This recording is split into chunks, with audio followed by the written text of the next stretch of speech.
The Knights of Labor by Jonathan Lawler. The Knights of Labor began as a secret society of tailors in Philadelphia in 1869.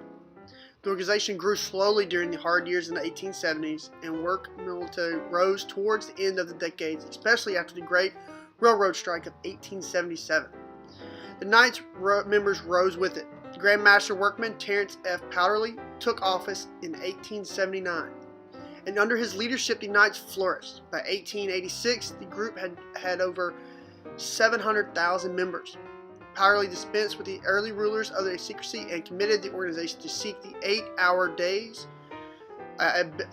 abolition of child labor, equal pay, and political reforms, including the graduated income tax.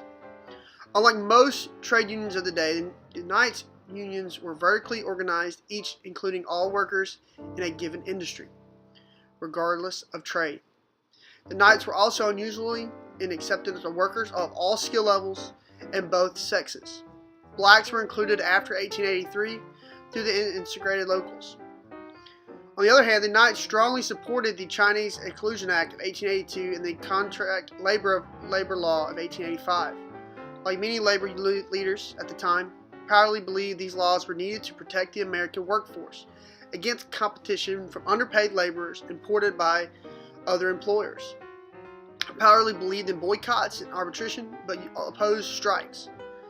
He had only had marginal control of the union membership. However, in a successful strike by the Labor Knights against J. Cloud's Southwest Railroad system of 1884 brought a flood of new members.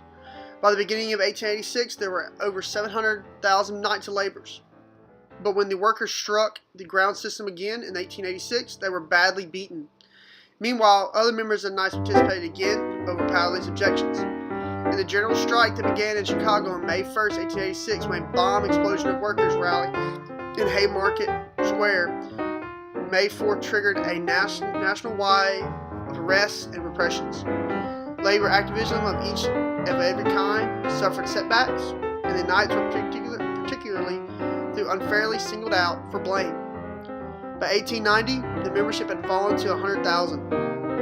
Although Powderly's somewhat erratic leadership and the continued factionalism within the union undoubtedly contributed to the Knights of Labor's demise, the widespread pressure of labor unions in the 1880s were also an important factor. Look, guys, the main thing I want you to take from this little video clip and all this information I gave you is that everything that we have today, meaning minimum wage, working standards, child labor laws, all of the things that we have, minimum wage, working hours, everything, began and really started with the Knights of Labor. They started it, and everybody else after them mainly took the trend that they started.